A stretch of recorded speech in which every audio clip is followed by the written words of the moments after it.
Hi friends, welcome to my channel. Guys, कुछ दिनों से मैं विवेक अग्निहोत्री, जो एक फिल्म डायरेक्टर हैं और एक इंटेलेक्चुअल भी है, उनके काफ़ी वीडियोस अभी देख रहा था। और पहले भी मैं इनकी काफ़ी वीडियोस देखता रहता था। अब मैं ये वीडियो क्यों बना रहा हूँ? मेरा ये वीडियो बनाने का जो मेन पर्पस है वो है, जो मेरी ऑडियंस है, जो इस उनको जानती है, नहीं जानती है, मैं उनके बारे में एक छोटा-सा एक इंट्रोडक्शन उनकी बताना चाहता हूँ। बिकॉज़ मुझे लगता है कि वो एक आज के ज़माने के एक बहुत ही सही किस्म के इंटेलेक्चुअल है और उनको सुनना बनता है। तो शुरुआत करते हैं, मैं इनको मिला कैसे? तो पहले में तो मैं आपको उसके बारे में बताता हूँ, काफ़ी इंटरेस्टिंग स्टोरी है। तो ये बात चल रही है 2011 या 12 की, जब मैं साउंड ट्रैक फ़िल्म पे 2010 की, मैं जब साउंड ट्रैक फ़िल्म पे काम कर रहा था। अब मैं उस पे काम कर रहा था और उसके आखिरी के 10 दिन बचे थे जब वो फ़िल्म खत्म हो जाएगी, मतलब एंड चल रहा था उसका और मैं नई फ़िल्म की तलाश में था। तो मैंने अपना रिज़्यूमे पहले से ही सब जगह भेजना शुरू कर दिया था, तो मुझे 2 जगह से कॉल आई। सॉरी, पहले 1 जगह से कॉल आई और उसमें से जो पहला कॉल था मुझे, वो था विवेक अग्निहोत्री के ऑफिस का। तो उनके कोई वहाँ पर राइटर या चीफ एडी थे जिनने मुझे बुलाया। तो मैं रिक्शा पकड़ के मैं चला गया उनके ऑफिस। और उनका ऑफिस अभी तो मुझे पता नहीं, तब उनका ऑफिस ये फोर बंगलो चौक के पास था। ठीक है। तो मैं वहाँ चला गया, मैं उनके ऑफिस में गया। तो जैसे उनके जो चीफ एडी ने देखा, मेरे को देखा, तो उन्हें मुझे बोल दिया कि ठीक है, आप प्रोजेक्ट पे काम करो, आपको ठीक-ठाक एक्सपीरियंस है, आप आ जाओ, हमको ज़रूरत है लोगों की। मैंने कहा ठीक है। तो उन्होंने क्या किया कि मेरी अंदर मीटिंग करवा दी विवेक अग्निहोत्री जी से। तो मैं उनसे मिला, तो वो एक अच्छा-सा खासा रूम था, उसमें बैठे थे, बड़ी स्वीटली वो मुझसे मिले और उन्होंने पूछा कि क्या किया है? थोड़ा बहुत मैंने इनको बताया और उन्होंने बोला ठीक है, आप आ जाओ इस फ़िल्म पे काम करने के लिए। तो मैंने उनसे पूछा कि क्या-क्या काम क्या करना है? तो उन्होंने बोला कि आपको कंटिन्यूटी सँभालनी होगी। तो मैंने कंटिन्यूटी कभी की नहीं थी, तो मैंने उनको डायरेक्टली अपफ्रंटली बोल दिया कि सर, मैंने कंटिन्यूटी की नहीं है, तो मैं कर नहीं पाऊँगा। तो उन्होंने बोला तो उनका जो आंसर था वो ये था कि मैं भी जब फ़िल्मों में आया था, तो मैं भी नया था, तो बहुत सारी गलतियाँ की थी, बट अब करते-करते मैं यहाँ तक पहुँचा। तो हर कोई जो जॉब होता है, कभी न कभी तो नया ही होता है। आप करोगे, सीखोगे, तो हो जाएगा। तो मुझे वो बात उनकी काफ़ी अच्छी लगी। तो फिर मैं बाहर आया, पैसे की बात हुई और आई थिंक ₹15,000 ऑफ़र कर रहे थे मुझे पर मंथ का। तो ये सब हुआ और मैं वहाँ से बाहर आ गया। अब इस टाइम पे विवेक अग्निहोत्री ने आई थिंक 4-5 फ़िल्में बना ली थी, चॉकलेट और कुछ फ़िल्में थी उनकी उस टाइम पे जो बन रही थी। और अभी जिस फ़िल्म के लिए मैं गया था, ये फ़िल्म जो थी, वो थी Buddha and the traffic jam, ये वो वाली फ़िल्म थी। तो मैं अब मैंने इनको पूछा कि बाहर, मैंने वो चीफ एडी से पूछा कि आपका इसमें एक्टर कौन है? तो उन्होंने बोला कि अनुपम खेर है। तो मुझे लग गया कि ये एक छोटी फ़िल्म है, छोटा ऑफ़िस है, तब ये डायरेक्टर भी इतने कोई बड़े नहीं थे। तो मुझे पैसा भी इतना कोई ख़ास मिल नहीं रहा था, तो मुझे ज़्यादा कोई इंटरेस्ट इस फ़िल्म में था नहीं, to be very honest with you. और मुझे लगा कि यार ये कम एडीज़ को लेके जाएँगे, वहाँ काम बहुत कराएँगे, तो मैं इतना कोई ख़ास इंटरेस्टेड नहीं था। तो मैं उनके ऑफ़िस से बाहर निकला और जैसे मैं रिक्शा पकड़ने वाला था, तो मुझे एकदम से कॉल आता है, किधर से? करण जौहर के ऑफ़िस से। किस फ़िल्म के लिए? अग्निपथ के लिए। तो भाई आप सोच लो कि उस वक़्त मैं छोटी-छोटी फ़िल्में कर रहा था, इतने बड़े प्रोडक्शन हाउस, मतलब सोच नहीं सकते इतना बड़ा प्रोडक्शन हाउस, करण जौहर का production house, Hrithik Roshan actor है उसमें, इतनी बड़ी पता नहीं कितने करोड़ों की फ़िल्म बन रही है, उसके लिए आपको बुलाया जा रहा है कि आप आ जाओ, मुझसे मिल लो काम के लिए। तो मतलब मैं अपने एक्साइटमेंट को कंट्रोल ही नहीं कर पाया। मैंने सीधा रिक्शा पकड़ा और मैं सीधा धर्मा के ऑफ़िस गया, वहाँ पर मेरी बात हुई वहाँ के चीफ एडी से। उन्होंने मुझे समझाया कि क्या काम था, काम बड़ा छोटा-सा था, इर्रेलेवेंट सा कुछ काम था कि क्राउड को सँभालो, इस तरह का कुछ। वो पता नहीं एक्स्ट्रा एडीज़ को हायर कर रहे थे ताकि जो क्राउड है, उसको सँभाला जाए। मतलब इतना थर्ड क्लास काम था, उसके लिए मेरे पास अच्छा खासा एक्सपीरियंस था। और मैं वो भी करने के लिए तैयार हो गया क्योंकि मुझे काम करना था करण जौहर के प्रोडक्शन हाउस में, किसी भी हालत में घुसना है, कुछ भी करना है। तो मैंने उनको हाँ बोल दिया, मैंने हाँ, अब वो उन्हें पैसा, इतनी बड़ी फ़िल्म बन रही है और वो लोग मुझे इस काम के लिए कुछ 8, 9, 10 हज़ार दे रहे थे। मतलब उनको पता नहीं, वो ज़्यादा पे करने के मूड में नहीं थे। तो मैं तो मान गया, मैंने चलो छोड़ यार, पैसा छोड़ो, एक बार ऐसी फ़िल्म मेरे रिज़्यूमे पे आ जाएगी, तो इस फ़िल्म से मैं 10 फ़िल्में और उठा लूँगा, तो ये एक एक अपॉर्च्युनिटी है, मुझे छोड़नी नहीं चाहिए। तो मैंने शाम को इनको मना कर दिया, विवेक अग्निहोत्री जी की जो फ़िल्म थी, उसको मैंने मना कर दिया, Buddha in the traffic jam, उसको मना कर दिया। मुझे कोई इंटरेस्ट भी नहीं था उस फ़िल्म में, छोटी थी और मज़ा नहीं आ रहा था, और कहाँ ये फ़िल्म जो इतनी बड़ी, ऋतिक रोशन, पूरा तामझाम होगा, दुनिया भर का एक्शन होगा, पता नहीं, सब कुछ मुझे मिल रहा था इस फ़िल्म पे।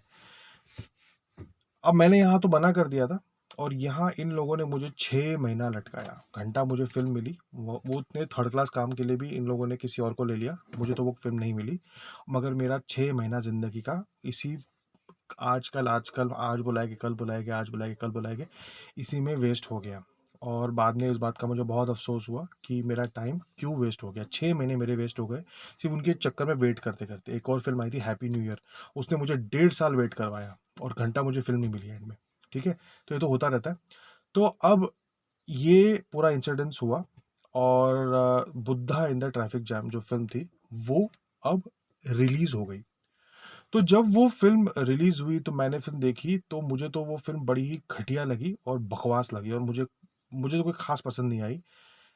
मगर ये जो फ़िल्म थी, इसका इसका जो मोस्ट इम्पोर्टेंट फैक्टर था, वो ये था कि ये उस वक़्त की आई थिंक ओनली ऐसी फ़िल्म थी जो उस वक़्त अर्बन नक्सलिज़्म पे बात कर रही थी। अब ऑब्वियसली मैं तब इतना अवेयर नहीं था, कॉन्शियस नहीं था कम्युनिज़्म के बारे में, जो वामपंथी है और जो राइट विंग है, इनकी जो पॉलिटिक्स होती है, कंट्री लेवल पे जो बहुत ही डीप रूटेड पॉलिटिक्स होती है, जो डिसरप्शन, ये जो वामपंथी जो कम्युनिज़्म डिसरप्शन करता है, इसके बारे में बहुत बड़ी एक जो चलता है हमारे देश में।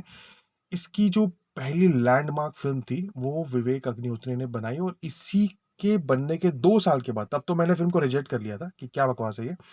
ढाई 3 साल के बाद मैं इसको फ़िल्म को रीविज़िट किया, और मैंने समझा कि विवेक अग्निहोत्री इसमें क्या बोलने की कोशिश कर रहे हैं, और मुझे वो बहुत ही ज़्यादा, जब मैं कॉन्शियस था, अवेयर था दुनियादारी के बारे में, तो मुझे बहुत ही अवेयर लगा, और मैं खुद इसको प्रीच करता हूँ। मैं खुद भी इस विचारधारा को बहुत ही स्ट्रांगली फ़ॉलो करता हूँ। इसलिए मैं एक राइट विंग का भी सपोर्टर हूँ। तो एनीवेज़, तो अब मैं आपको इस इंसान के बारे में क्यों बता रहा हूँ। इस इंसान की आप जब इतिहास देखेंगे, तो ये आई थिंक पहले एडवर्टाइज़िंग में काम करते थे, फिर इनने कुछ बहुत ही थर्ड क्लास फ़िल्में बनानी चालू कर दी थी। उसमें से कुछ फ़िल्में तो चॉकलेट, जो हॉलीवुड फ़िल्म की कॉपी थी, फिर यहाँ-वहाँ इनने कुछ बनाया, जो कमर्शियल में ये बेसिकली ऑपरेट कर रहे थे, और बहुत ही उसमें मुझे बहुत ही वीक डायरेक्टर लगते थे। मैं तो इनकी कोई फ़िल्म देखता भी नहीं था। फिर एक वैसा मोड़ आया जब इनने आई थिंक नॉट रियलिस्टिक नहीं बोलेंगे, मगर पॉलिटिकली ओरिएंटेड फ़िल्म बनानी चालू की। जहाँ से मेरे को ये लगा कि ये जो फ़िल्म मेकर थे, वो बहुत ही निखर के आए, और इनने जो अपनी वो गंदी-गंदी फ़िल्म बनानी बंद कर दी, और अच्छी फ़िल्मों पे इन्होंने फ़ोकस कर लिया, और इसके बाद इन्होंने लाइन से बहुत अच्छी-अच्छी फ़िल्म बनाई। इनकी ये फ़िल्म चली, इसके बाद एक ताशकंद फाइल्स थी, जो काफ़ी ज़्यादा, अगेन जो ये जो फ़िल्म थी, काफ़ी पॉलिटिकली ड्रिवन थी, और इसका भी काफ़ी रेलेवेंस है, काफ़ी अच्छी रिसर्च की थी। वो फ़िल्म मैंने देखी, मुझे बहुत अच्छी लगी, काफ़ी ज़्यादा एप्रिशिएटेड हुई थी। ये जो फ़िल्म मेकर थे, इनको आई थिंक यूएस में भी काफ़ी सारी जगहों पर स्पीच के लिए भी बुलाया था, इन टॉपिक्स के ऊपर। अब ये फ़िल्म लेके आ रहे हैं द कश्मीर फाइल्स, जिसके ऊपर जो मैं बहुत ज़्यादा वेट कर रहा हूँ, क्योंकि इस पे ये टोटली जो डिस्कशन है इस फ़िल्म का, वो है कश्मीरी पंडित्स का, जो आई थिंक 90s में जिनको वहाँ से निकलना पड़ा, जो भी रीज़न्स थे, उसकी जो कोर पॉलिटिक्स है, उसके ऊपर ये फ़िल्म आधारित है, और ये बन रही है। आई थिंक ज़ी इसको प्रोड्यूस कर रहा है। अब मैं आप सबको ये इसीलिए बता रहा हूँ, क्योंकि आप लोगों को भी थोड़ा बहुत अवेयर, आप भी थोड़ा-सा आर-एन-डी कर सकते हैं इस फ़िल्म मेकर के बारे में, और आप भी इनकी स्टडी कर सकते हैं। मैंने तो आपको बताया अपना जो मेरा था। इनकी जितनी भी फ़िल्में होती हैं, मैं उसको डेफ़िनेटली एक बार ज़रूर देखता हूँ, बिकॉज़ उसमें जो एक फ़िल्म मेकिंग की बात नहीं हो रही, उसमें जो एक इंटेलेक्चुअल उनका जो एक कमेंट है सोसाइटी को लेके, वो बहुत ही ज़्यादा वैल्यूएबल है, और वो हमें ज़रूर एक बार उस पे ध्यान देना चाहिए। दूसरी बात ये है कि आज अगर आप हिंदुस्तान की बात करेंगे, कि एक्चुअल में मेरे हिसाब से he is the present active intellectual independent film maker. Independent से मतलब क्या होता है? ऐसा फ़िल्म मेकर जो अपनी फ़िल्म जो है, उस पे किसी का दबाव नहीं हो। यूजुअली क्या होता है कि लोगों के दबाव होते हैं कि पैसा कमा के दो या एंटरटेनमेंट बनाओ या इस पर्टिकुलर को फ़ोकस करके आप अपना कंटेंट डेवलप करो। तो ये तो मुझे लगता नहीं, ये फ्री होके इंडिपेंडेंट लेवल पे ये फ़िल्म बनाते हैं और बायस नहीं है। अभी बहुत सारे, अभी जैसे एनडीटीवी है, पूरा बायस है, वो पूरा लेफ्ट को बायस्ड न्यूज़ देता है, ठीक है? ये बायस नहीं है, ये न्यूट्रल होके इंडिपेंडेंट सिनेमा के, आई थिंक ये अभी ओनली फ़िल्म मेकर है, पूरे के पूरे बॉलीवुड की बात कर रहा हूँ मैं, साउथ की बात नहीं कर रहा हूँ, साउथ का मुझे पता नहीं है। बॉलीवुड में only active independent film maker है।